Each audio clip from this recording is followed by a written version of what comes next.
को अपना बेटा बना लो। कोई बेवा औरत है, मुताल्लिका औरत है, उसकी मदद कीजिए। अगर निकाह की उम्र बाकी है तो उसकी दूसरी शादी करवाइए। यह आपकी जिम्मेदारी है। वरना याद रखिए, एक मस्जिद के अहाते में अगर कोई औरत मजबूरन अपनी आबरू का सौदा करती है तो हाजी साहब, नमाजी साहब, बचोगे नहीं आप अपने कमरे को बंद कर तस्बीह हिला के बचोगे नहीं आप। अल्लाह ताला ने कौम पर जब आजाब भेजा तो फरिश्तों ने कहा, अल्लाह इस बस्ती में एक तेरा बंदा ऐसा है जो पलक झपकने के बराबर भी तेरी नाफरमानी नहीं किया, उस आबिद का क्या करूं। अल्लाह ने फरमाया, इस अजाब के साथ उसे भी पलट दे। कहा वो मेरा आबिद है, मैं उसे कयामत के दिन दे दूंगा। लेकिन इस वक्त वो मुजरिम है कि उसने खुद तो मुझे पाया, मेरे बंदों तक मुझे नहीं पहुंचाया। मस्जिद जिम्मेदारी ले इस बात की 160 का, और वो किफालत करे, वजीफा भेजे, ताकि किसी को भीख ना मांगना पड़े। हमारी कौम में एक गरीब आदमी अपनी बेटी की शादी के लिए अगर भीख मांगता है तो शर्म आनी चाहिए, हमें गैरत आनी चाहिए। हमने कलकत्ते में अपनी मस्जिद में पाबंदी लगा रखी है, कोई नहीं मांग सकता।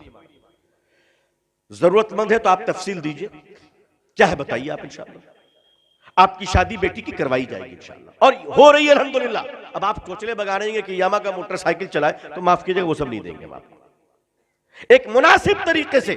और अल्हम्दुलिल्लाह हमारे कलकत्ते की मस्जिद में चंद मालदारों ने मुझे कह रखा है, अल्लाह अल्लाह ताला उनके मालों में बरकत अता फरमाए, कोई भी तकाजा है आप हमें फोन कर दीजिए, हम भेज देंगे। अल्लाह का शुक्र है, अल्लाह उनको बरकत दे रहे। लेकिन भीख मांगने की इजाजत नहीं है मस्जिद में। अगर मस्जिद में कोई खड़ा होकर भीख मांग रहा है तो मस्जिद के सारे मुसल्लियों को गैरत आनी चाहिए कि हमारे रहते हुए हमारा भाई भीख मांग रहा है। जी, गैरत आनी चाहिए, गैरत आनी चाहिए। बेगैरत है वो लोग जो 10-5 दे के निकल जाते हैं, बेगैरत है वो लोग दीनदार नहीं है, सखी नहीं है, वो बेगैरत है, वो भिखारियों को प्रमोट कर रहे हैं। सिखों में आपने भीख मांगते हुए नहीं देखा होगा, जैनियों में आपने भीख मांगते हुए नहीं देखा होगा। क्यों? वो अपने गरीब को खड़ा कर देते हैं, गरीबों को खड़ा कर देते हैं। हम गरीबों की कमर तोड़ देते हैं। हम मोबाइल खरीदते 50,000 की, लेकिन गरीब को आलू में 1 रुपये ज्यादा देने के लिए तैयार नहीं है। कहते नहीं, मोल भाव करो, दाम करो, नीचे करो।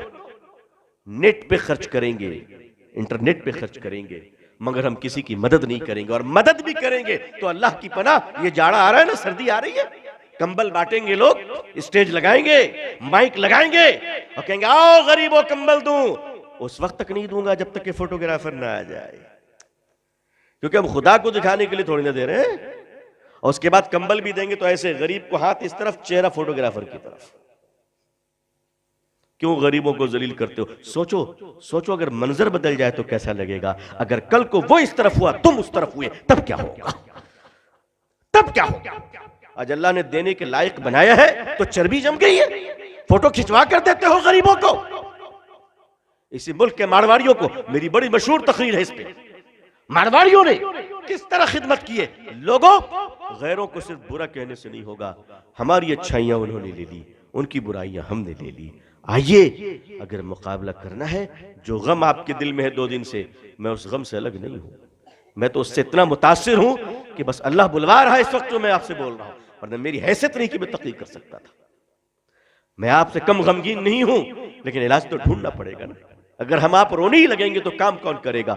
इलाज तो ढूंढना पड़ेगा, इस गम से तो निकलना पड़ेगा, मुतबादिल तो ढूंढना पड़ेगा।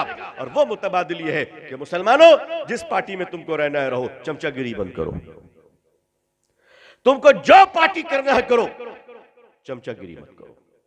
और ऐसे मुसलमानों से मुसलमानों बचो जो बाप के जनाजे में तो टोपी नहीं पहनता है, एमएलए की इफ्तार पार्टी में 3 हाथ की लंबी टोपी पहने खड़ा रहता है। ऐसे भिखारी मुसलमानों से बचो। इफ्तार पार्टियों का धंधा बंद कीजिए, इसने आपको रकाबी पकड़े फकीरों में तब्दील कर दिया है। नहीं, और आप चुप रहना सीखिए, कुछ नहीं बोलना है, नो कमेंट्स। सोशल मीडिया का इस्तेमाल कम कीजिए, हो सके तो अपने घरों से टीवी को निकाल दीजिए। आप सोच रहे हैं मैं क्या कह रहा हूं। मेरे बुजुर्गों, टीवी में न्यूज देखते हो, न्यूज में सिवाय तुम्हें गाली देने के और क्या दिया जाता है? बंद करो टीवी देखना।